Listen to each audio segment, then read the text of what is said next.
سخت سردی کی وجہ سے میرے ہاتھ پاؤں سن ہو رہے تھے۔ کئی دنوں سے دھوپ نہیں نکلی تھی اور شدید دھند نے ہر چیز کو اپنی لپیٹ میں لے رکھا تھا۔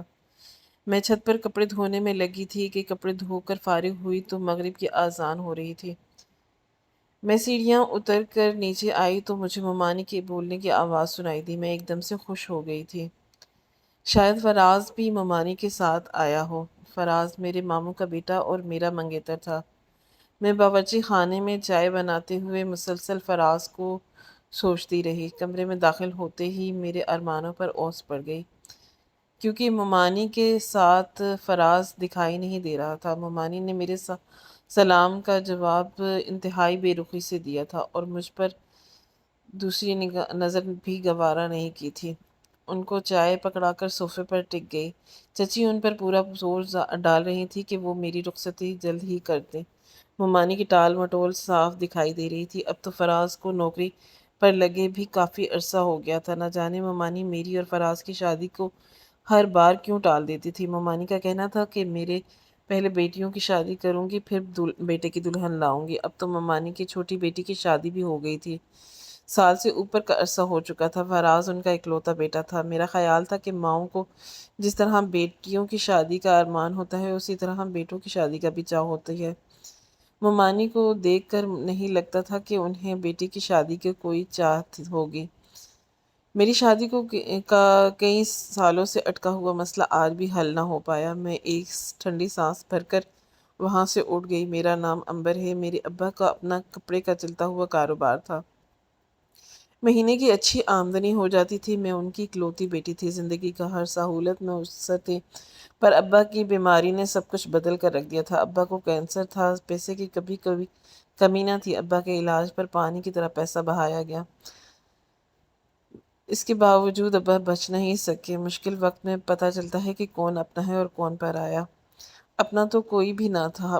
ہمارے اچھے حالاتوں کے دن تو ممانی مجھ پر جان دیتی تھی۔ ہر وقت عنبر کی رٹ لگائے رکھتی تھی اور اماں کے آگے پیچھے رہتی تھی۔ ماموں کا کچھ سال پہلے ہی انتقال ہو گیا تھا اور ممانی نے کتنی ہی ارمانوں اور چاہتوں سے میرا رشتہ ابا سے مانگا تھا اور ابا نے بھی اکلوتی اور لاڈلی بیٹی کے رشتے کے لیے بہت سوچ سمجھ کر ہاں کر دی تھی۔ ابا کی وفات کے بعد میں اور اماں چچا کے رحم و کرم پر آ گئے تھے۔ چچا نے ہمارے مکان بیچ دیا اور ان کا کہنا تھا کہ ابا کے کاروبار کے لیے پیسے درکار تھے۔ اگر مزید پیسے نہ لگائے گئے تو کاروبار بالکل تباہ ہو جائے گا۔ چچا مکان بیچ کر ہمیں اپنے ساتھ اپنے گھر لے آئے۔ ابا کی یاد میں ماں بھی بیمار ہو گئی۔ میرے چچا کا بھی اپنا کاروبار تھا اور وہ بھی مہینے کا اچھا کما لیتے تھے۔ کچھ عرصے میں چچا کا ابا کا کاروبار بھی اپنے کاروبار میں شامل کر دیا اور ہمیں کہہ دیا کہ ابا کا کاروبار ختم ہو چکا ہے۔ چچا کے 3 بیٹیاں تھیں۔ سب سے بڑی ندا میری ہی ہم عمر تھی۔ دوسرے نمبر پر صبا، جبکہ سب سے چھوٹی شانو تھی۔ میں پڑھائی میں بہت اچھی تھی اور مجھے پڑھنے کا بہت شوق تھا، لیکن یہ شوق ابا کی زندگی میں ہی پورا نہ ہو سکا۔ چچی نے یہ کہہ کر میری پڑھائی چھڑوا دی کہ اب گھر کے کام کاج سیکھ لو، ایسا نہ ہو کہ شادی کے بعد تمہاری ماں کو تانے سانے سننے پڑیں، جبکہ ان کی بیٹیاں اپنی پڑھائی کری تھی۔ چچی نے اپنے سارے گھر کا کام میرے سر پر ڈال دیا تھا اور چچی محلے کی خبر گیری میں ہی لگی رہتی تھی۔ دوسرے گھر پھر کرتی اور محلے والوں کی خبریں ایک دوسرے کو پہنچانے میں اہم کردار ادا کرتی تھیں۔ اماں نے شاید بھانپ لیا تھا کہ ممانی فراز کی اور میری شادی کے لیے ٹال مٹول کر رہی ہیں، اس لیے اماں اپنی طرف سے ممانی پر پورا زور ڈالتی تھی کہ وہ رخصتی کے لیے ہاں کر دیں۔ لیکن اب شاید ابا کی طرف سکون بھی اماں کی زندگی سے چلا گیا تھا۔ میں صحن میں بیٹھی پودوں کی کاٹ چھانٹ میں مصروف تھی کہ تبھی میں نے تیمور کو گیٹ سے داخل ہوتے دیکھا۔ تیمور میری پھپھو کا بیٹا تھا۔ وہ سیدھا میری طرف ہی آیا۔ وہ مجھ سے 6 سال چھوٹا تھا۔ ابھی تو فری بیٹھ جایا کرو، ہر وقت کام میں لگی رہتی ہو، تیمور نے آتے ہی ہمیشہ کی طرح اپنا شکوہ دہرایا۔ میں مسکرا کر ٹال گئی اور اس سے اس کی پڑھائی کے بارے میں پوچھنے لگی۔ وہ کچھ دیر مجھ سے اپنی پڑھائی اور کالج کی باتیں کرتا رہا اور پھر اماں کو سلام کرنے اندر چلا گیا۔ ان کے جاتے ہی صبا فوراً میرے پاس آئی تھی اور پوچھنے لگی کہ تیمور مجھ سے کیا باتیں کر رہا تھا۔ میں نے اس کو بتایا کہ وہ اپنی پڑھائی کے سلسلے میں بات کر رہا تھا۔ منہ پھیر کر چلی گئی۔ اس نے اپنے منہ سے کبھی اقرار نہ کیا تھا، لیکن میں جانتی تھی کہ وہ تیمور کو پسند کرتی ہے۔ تیمور اچھا لڑکا تھا، سمجھدار اور ذہین تھا۔ تیمور اور صبا کی اچھی جوڑی ہوگی۔ اکثر سوچا کرتی تھی اماں کی آج طبیعت بہت زیادہ خراب تھی، کھانسی تھی کہ رکنے کا نام ہی نہیں لے رہی تھی۔ میں نے اماں کی دوائی دیکھی تو وہ بالکل ختم ہو چکی تھی۔ اماں کو بتایا کیوں نہیں؟ میں افسوس سے اماں کی طرف دیکھ رہی تھی۔ میں پڑوس کی نگت کے ساتھ اماں کی دوائی لینے چلی گئی تھی۔ نگت مجھے زبردستی آئس کریم پارلر میں لے گئی۔ وہ آئس کریم کھانے کی شیدائی تھی۔ میں اس کو منع کرتی رہی کہ اماں کی طبیعت ٹھیک نہیں ہے، مگر وہ باز نہ آئی۔ کاؤنٹر پر نگت نے 2 آئس کریم پیک کرنے کا کہا۔ انتظار کرتے میں نے ادھر ادھر نگاہ دوڑائی تو مجھے چچا کی ندا دکھائی دی۔ وہ ایک میز پر اکیلی بیٹھی تھی۔ میں نے اسے دیکھا تو حیران رہ گئی۔ یہاں اکیلی کیا کر رہی ہے؟ ہو سکتا ہے اپنی کسی سہیلی کے ساتھ آئی ہو۔ ہم آئس کریم لے کر واپسی کے لیے نکلے تو میں نے دانستہ طور پر ایک طرف نظر دوڑائی۔ اس کے سامنے والی کرسی پر بیٹھ کر فراز کو دیکھا تو سناٹے میں آ گئی۔ فراز اور ندا ایک ساتھ ہونے کا کیا مطلب تھا اچھی طرح جانتی تھی۔ میں سوچ بھی نہیں سکتی تھی کہ وہ دونوں مجھے اتنا بڑا دھوکہ دے رہے ہوں گے۔ نہ تو مجھے فراز سے کوئی ایسی امید تھی اور نہ ہی میں ندا سے۔ میرے قدموں میں وہیں جم گئے اور جس طرح سے ایک دوسرے میں مگن تھے بخوبی اندازہ کر سکتا تھی۔ پہلی ملاقات نہیں تھی۔ ان آنسوؤں کا پھندہ میرے خلق میں اٹک گیا۔ نگت میری حالت دیکھ کر چونک گئی تھی۔ اس نے میری نظروں کے تعاقب میں نظر دوڑائی تو ندا اور فراز کو ایک ساتھ بیٹھے دیکھا۔ معاملہ سمجھ گئی۔ دل کو تو میرا کر رہا تھا کہ دونوں کو جا کر بے نقطہ سناؤں، مگر اسی سب کا کوئی فائدہ نہیں تھا۔ فراز تو ویسے ہی میرے سے کھچا کھچا رہتا تھا اور میرا منگیتر ہونے کے ساتھ ساتھ ندا کا کزن بھی تھا۔ وہ کسی کے ساتھ بھی ہو کہیں بھی جا سکتا تھا۔ میں کون ہوتی تھی اس کو روکنے ٹوکنے والی؟ اور مجھے اتنی ہمت بھی نہیں تھی میں اس پر اپنا حق کیسے جما سکتی تھی؟ اس بات کا اندازہ تو مجھے بہت پہلے ہی ہو چکا تھا کہ ہمارے رشتے میں فراز سے زیادہ ممانی کی پسند شامل تھی۔ انہوں نے یقیناً ابا کے کاروبار میں فراز کا مستقبل دیکھا تھا۔ اب جب کہ ابا کا کاروبار ابا نہ رہے تھے تو ان کا کاروبار بھی گھاٹے کا سودا تھا۔ نگہت مجھے کھینچتی ہوئی وہاں سے باہر لے آئی تھی۔ گھر تک کے سہارے راستے میں روتی ہوئی آئی تھی۔ اماں میری طرف روتی ہوئی شکل دیکھ کر چونک گئی۔ ان کے اصرار پر میں نے انہیں سب کچھ بتا دیا۔ میں یہ سب بھی جانتی تھی کہ وہ اپنا ذہن اس بارے میں بنا لیں گی کہ میری شادی فراز سے ہونا ناممکن ہے۔ اماں نے جا کر چچی سے پوچھ لیا کہ ندا تو اپنی سہیلی کے ساتھ طرف گئی تھی جبکہ وہ فراز کے ساتھ گھر داخل ہوتے ہوئے چچا نے امی کی یہ باتیں سن لی۔ وہ غصے میں آگ بگولا ہو گئے۔ ایسا کیسے ہو سکتا ہے؟ ندا تو اپنی سہیلی کی طرف گئی تھی۔ ممانی صاحب مکر گئی تھیں۔ چچا غصے میں ندا کا انتظار کرنے لگے۔ گھر میں تماشا لگ چکا تھا جبکہ میں جانتی تھی کہ بات اتنی آگے بڑھے گی۔ ندا گھر میں داخل ہوئی تو چچا اس پر برس پڑے اور پوچھنے لگے کہ وہ کہاں گئی تھی۔ میں اپنی سہیلی کی طرف گئی تھی ابا، وہ بولی۔ اس کے سفید جھوٹ پر میں حیران رہ گئی۔ میں نے تمہیں اپنی آنکھوں سے فراز کے ساتھ آئس کریم کھاتے ہوئے دیکھا تھا۔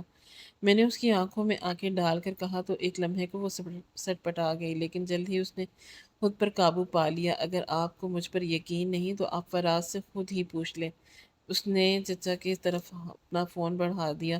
چچا نے فون لے کر فراز کا نمبر ملایا۔ فون بند کر کے چچا بولے، فراز تو شہر سے باہر ہے، کل تک آئے گا۔ میں آپ کو اپنی سہیلی کا نمبر ملا کر دیتی ہوں، ایک دفعہ اس سے بھی تصدیق کر لیں، بلکہ اس کی ماں سے ہی پوچھ لیں۔ ندا نے رونی صورت بنا کر چچا کے ہاتھ سے فون لیتے ہوئے کہا، نہیں، اس کی ضرورت نہیں ہے۔ چچا اسے منع کر دیتے ہوئے کہ مجھے یہ ابھی خشمگی نگاہ ڈال کر اندر چلے گئے۔ ممانی بھی منہ پھیر کر ان کے پیچھے چل دی۔ ندا بھی بھویں اچکا کر ایک تیکھی نگاہ مجھ پر ڈالی اور اماں باپ کے پیچھے چل دی۔ میں اور اماں ایک دوسرے کا منہ تکتے رہ گئے۔ اماں کی طبیعت اچانک اتنی خراب ہو گئی کہ انہیں اسپتال میں داخل کرنا پڑا۔ پھوپھو اور تیمور بھی اماں کی خبر گیری کے لیے وہاں آئے تھے، مگر ممانی اور چچا کے گھر سے کوئی بھی نہ آیا تھا۔ اماں کی طبیعت سنبھلنے میں ہی نہیں آ رہی تھی۔ ایک رات میں اسپتال میں اماں کے پاس اکیلی بیٹھی تھی کہ اماں تکلیف سے تڑپ رہی تھی۔ میں نے تیمور کو فون کر کے کہا کہ فوراً آ جائے۔ فجر کے وقت مؤذن نے اللہ اکبر کا نعرہ بلند کیا تو اماں کی روح پرواز ہو گئی۔ میں اماں کی میت لے کر روتی بلکتی گھر پہنچی جبکہ تیمور میرے ہمراہ تھا۔ اماں کے انتقال کو آج 10واں دن تھا۔ میں اماں کے لیے سپارہ پڑھنے میں مگن تھی۔ ہاں بی بی بس کرو، تیری ماں کو جنت مل گئی، اب اٹھ کے کچن کا کام بھی دیکھ لو۔ چچی کی طنزیہ آواز سنائی دی تو میں سپارہ بند کر کے اٹھ کھڑی ہوئی۔ اماں کے انتقال کے بعد چچی کا رویہ بہت بدل چکا تھا۔ چچی کے کسی جاننے والے کے ہاں شادی کی تقریب تھی، سب گھر والوں کو مدعو کیا گیا تھا۔ میرا جانے کا بالکل بھی دل نہیں تھا، لیکن چچی اور ان کی بچیوں نے بہت زور دیا تو میں بھی جانے کے لیے تیار ہو گئی۔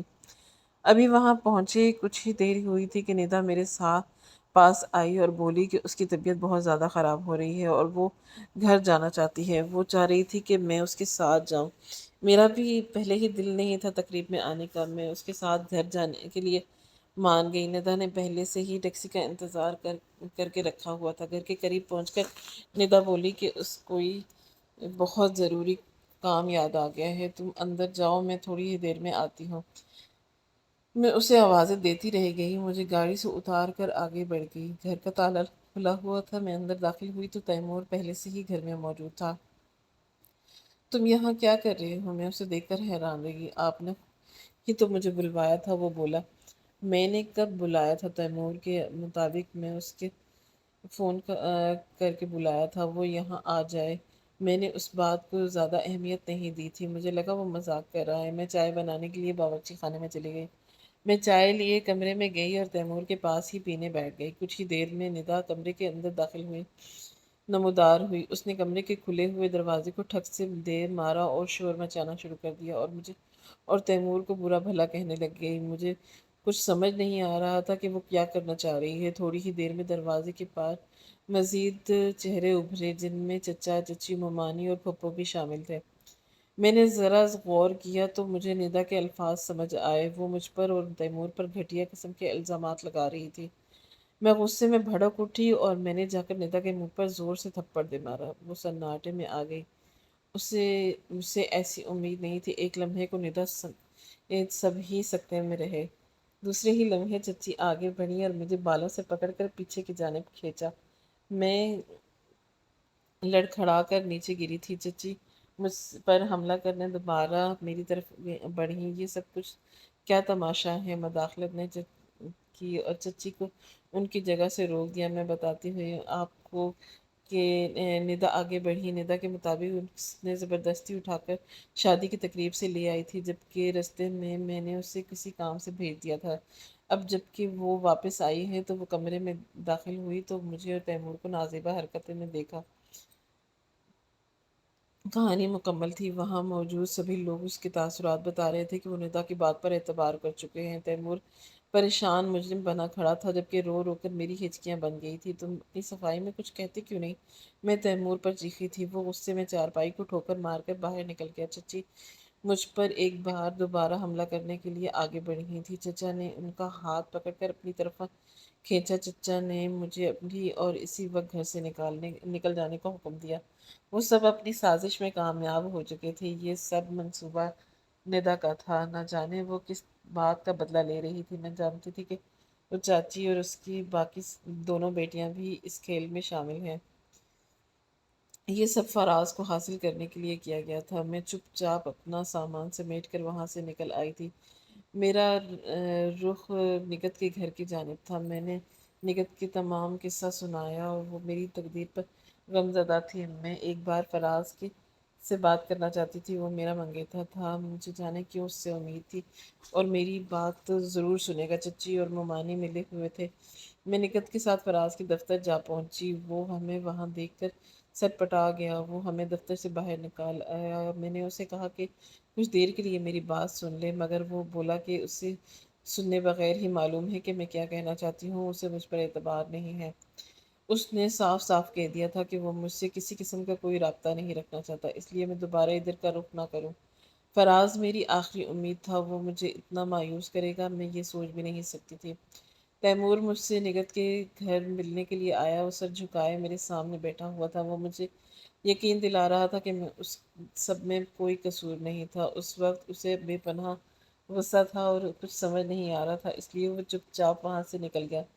مگر بعد میں اس نے اپنی ماں کو بتایا تھا۔ ایسا کچھ نہیں ہے، مگر اس کی سگی ماں بھی اس پر اعتبار کرنے کا تیار نہیں تھی۔ دراصل انہیں اپنے بیٹے پر تو اعتبار ہوگا، مگر انہیں لگا ہوگا کہ عنبر نے ہی تیمور کو ورغلایا ہوگا۔ میں نے اپنے خیالات کا اظہار کیا تو تیمور نظریں چرا گیا۔ تیمور مجھے شادی کی پیشکش کر رہا تھا اور مجھے اکیلا نہیں چھوڑنا چاہتا تھا۔ مجھے اس کمزور انسان کی ضرورت نہیں تھی جو سب کے سامنے میرا دفاع ہی نہ کر پائے۔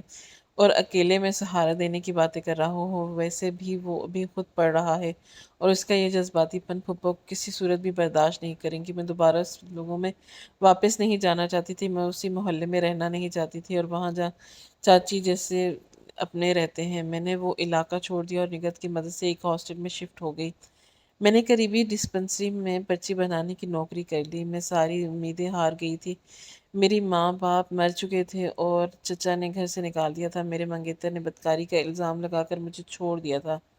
میرے پاس کوئی راستہ نہیں تھا۔ مرنے کا سوچ ہی رہی تھی کہ جب اچانک میں نے سنا کہ تہجد کے نصیب بدل دیتی ہے۔ یہ سن کر میں نے زندگی کو ایک موقع دیا اور رات تہجد پڑھنا شروع کر دی۔ کچھ نہ کہتی، صرف تہجد میں روتی رہتی۔ تہجد پڑھنے سے میرے دل کو بڑا سکون ملا تھا۔ میں سارے غم بھلائے رب کی رضا میں خوش ہونے کی کوشش کر رہی تھی۔ ایک دن میں ڈسپنسری میں اپنے کان میں مگن تھی کہ ایک لڑکی گھبرائے ہوئے اندر داخل ہوئی اور کاؤنٹر پر چڑھ گئی، میری طرف اتر آئی وہ اور میز کی نیچے چھپ کر بیٹھ گئی۔ میں اسے دیکھ کر حیران رہ گئی اور بولی کہ خدارا میری مدد کرو، میں بہت پریشان ہوں۔ میں نے اسے وہیں چھپے رہنے کو کہا۔ کچھ ہی دیر میں دو لوگ چادریں اوڑھے اندر گھس آئے۔ مجھے پورا یقین تھا کہ انہوں نے چادروں کے اندر ہتھیار چھپا رکھے ہوں گے اور ادھر ادھر دیکھتے ہوئے کسی کی تلاش میں تھے اور میری طرف بڑھے۔ آپ نے یہاں کسی عورت کو آتے دیکھا ہے؟ ان میں سے ایک کاؤنٹر کے پیچھے جھانکتے ہوئے بولا۔ نہیں، آپ باہر لوگ نکل جائیں، یہاں کوئی اور نہیں ہے اور اس طرح کسی کو اندر داخل ہونے کی اجازت بھی نہیں ہے۔ اس سے پہلے کہ وہ شک میں مبتلا ہوتے میں نے انہیں باہر کا راستہ دکھا دیا۔ وہ کچھ دیر میں ہی باہر نکل گئے۔ میں نے کچھ دیر انتظار کیا اور جب مجھے اطمینان ہو گیا کہ وہ واپس لوٹ گئے ہیں تو میں نے اس لڑکی کو باہر آنے کا اشارہ کیا۔ وہ 21-22 سال کی بہت ہی حسین و جمیل لڑکی تھی۔ آپ کا بہت شکریہ، وہ باہر نکلتے ہوئے بولی۔ آج انہوں نے مجھے زندہ نہیں چھوڑنا تھا۔ کون ہیں وہ لوگ؟ میں نے پوچھا تو وہ بولی، لمبی کہانی ہے، آرام سے سناؤں گی۔ ڈسپنسری سے واپسی پر میں نے اسے چادر اڑا کر ہاسٹل میں لے آئی۔ اس نے مجھ سے اپنے بارے میں بھی تک کچھ نہ بتایا تھا، میں نے بھی نہ پوچھا۔ میں خود مصیبت کی ماری تھی، جانتی تھی کہ وہ مجھے میرے ہی جیسے ہی کچھ حالات کا شکار ہوگی۔ رات کو میں تہجد کی نماز کے لیے اٹھی تو وہ جاگ رہی تھی۔ میں نے اسے بھی اپنے ساتھ شامل ہونے کی دعوت دی تو وہ وضو کر کے میرے ساتھ آ کھڑی ہوئی۔ میں تہجد پڑھ کر بنا آواز رو رہی تھی۔ مجھے سسکیوں کی آواز سنائی دی تو وہ روتے ہوئے خود پر قابو نہ رکھ سکی تھی۔ اس کی ہچکیاں بند گئی تھی۔ میں نے اسے گلے لگا لیا اور میری آنکھیں کھلی تو چادروں میں اور اندھیرا چھایا ہوا تھا۔ میرے ہاتھ پاؤں بندھے ہوئے تھے۔ کچھ دیر میں میری آنکھیں اندھیروں سے مانوس ہو گئی تھیں تو میں نے ادھر ادھر نگاہ دوڑائی۔ یہ میری ہاسٹل کا کمرہ نہیں تھا۔ جب میں فجر کی نماز پڑھ کر لیٹی تھی تو دروازے کے باہر دبے قدموں کی آواز سنائی دی تھی۔ پھر کچھ عجیب سی بدبو میرے کمرے میں پھیل گئی تھی۔ اس کے بعد مجھے کچھ ہوش نہ رہا تھا۔ وہ جو کوئی بھی تھے ہمیں بے ہوش کر کے یہاں لے آئے تھے۔ یا اللہ، یہ کیسی آزمائش ہے جو ختم ہونے کا نام ہی نہیں لے رہی۔ اس کے بعد دوسری جانب اب نہ جانے میں کون سی مشکل میں پھنس گئی تھی۔ مجھے وہاں پھنسے کئی گھنٹے گزر چکے تھے۔ میری آنکھیں اندھیرے سے مزید مانوس ہو چکی تھی۔ میں دوسرے بستر پر انم کو بے ہوش پر دیکھ چکی تھی۔ میں نے اپنے ہاتھوں پاؤں کھولنے کی کوشش میں لگی ہوئی تھی مگر رسی بہت مضبوطی سے بندھی ہوئی تھی۔ انم کو ہوش آیا تو وہ پریشان ہو گئی تھی۔ وہ شرمندہ تھی کہ اس کی وجہ سے مجھے بھی مشکل میں پھنس گئی ہوں۔ مگر یہ لوگ کون تھے؟ وہ چاہتے تھے کہ میں نے اس سے پوچھا۔ انم کے ابا ایک جج تھے۔ ان کی بے پناہ دشمنیاں تھیں کیونکہ وہ انصاف کی بنیاد پر فیصلے کیا کرتے تھے۔ ایک نوجوان دوہرے قتل کا مرتکب تھا۔ اس کے ورثاء نے انم کے ابا کو منہ مانگی دولت و جائیداد کی پیشگی کی تھی تاکہ وہ اس نوجوان قاتل کی جان بخش دے۔ انہوں نے بے حد زور لگایا مگر جج صاحب کسی طور نہ مانے۔ جج صاحب کی بیوی کا تو کچھ عرصہ پہلے ہی انتقال ہو چکا تھا جبکہ ان کا بیٹا ملک سے باہر تھا، جبکہ ایک بیٹی انم یونیورسٹی میں رہتی تھی۔ ان لوگوں نے جج صاحب کو جان اور ان کے گھر والوں کو نقصان پہنچانے کی دھمکیاں دی تھی مگر جج صاحب نے کان نہ دھرے۔ جس دن نوجوان کی آخری پیشگی تھی اور پوری امید تھی کہ اسے پھانسی کی سزا ہو جائے گی۔ اسی دن چند دن پہلے کچھ لوگوں نے انم کو یونیورسٹی جاتے ہوئے اغوا کر لیا تھا۔ وہ جج صاحب پر دباؤ ڈال رہے تھے کہ اپنی مرضی کا فیصلہ کروا سکیں۔ کسی طرح انم وہاں سے بھاگ نکلی اور ڈسپنسری میں آ کر چھپ گئی، مگر شاید انہوں نے اسے میرے ساتھ نکلتے ہوئے وہاں سے دیکھ لیا تھا۔ وہ رات کو وہاں پہنچ گئی، اس کے ساتھ ساتھ مجھے بھی اٹھا کر لے آئے۔ انم اپنی کہانی سنا کر رو پڑی۔ کیا ایمانداری کا یہی صلہ ہوتا ہے جو میرے ابا کو ملا ہے؟ وہ مجھ سے پوچھ رہی تھی۔ میں اسے کیا بتاتی، وہ تو پھر غیر تھے جو اس کے ابا کے دشمن تھے۔ میرے تو اپنوں نے ہی مجھے لوٹ لیا تھا۔ میں اور انم بے آواز رو رہے تھے کہ اچانک دروازہ کھلا اور پولیس اندر داخل ہو گئی۔ پولیس کو دیکھ کر ہماری سانس میں سانس آئی۔ انہوں نے ہمارے ہاتھ پاؤں کھولے۔ انم کے ابا ان کے ساتھ تھے۔ انم باپ کو دیکھ کر ان سے لپٹ گئی۔ وہ مجرموں کو پکڑ کر پہلے ہی گاڑی میں ڈال چکے تھے۔ انم مجھے بھی اپنے ساتھ اپنے گھر لے گئی۔ جج صاحب انم کی مدد کرنے پر میرے شکر گزار تھے۔ انہوں نے میری کہانی سنی تو میرے سر پر ہاتھ رکھ لیا۔ وہ ابا کا نام سن کر چونک گئے اور مجھے مزید تفصیل پوچھتے رہے۔ وہ ابا کو پہچان گئے تھے، وہ ابا کے اچھے دوست تھے۔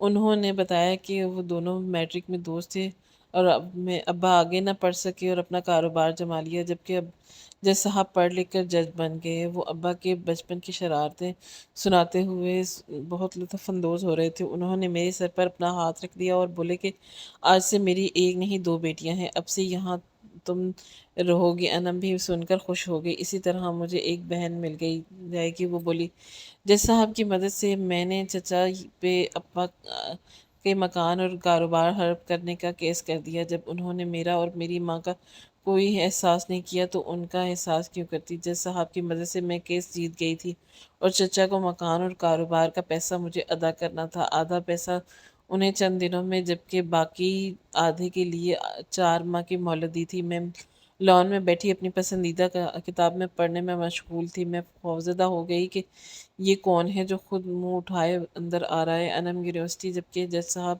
عدالت میں چلے گئے تھے۔ میں فوراً اس کے پاس پہنچی۔ آپ کو معلوم نہیں ہے کہ کسی کے گھر بغیر اجازت داخل نہیں ہونا منع ہوتا ہے؟ میں نے اپنی کمر پر ہاتھ رکھ کر اسے یاد دلایا تو وہ سنا۔ میں نے اس سے پر سے نیچے تک جائزہ لیا۔ تو پھر آپ باہر جائیے فوراً۔ میں نے اس کی گہری نگاہوں سے دیکھا، پر میں جاؤں کہاں؟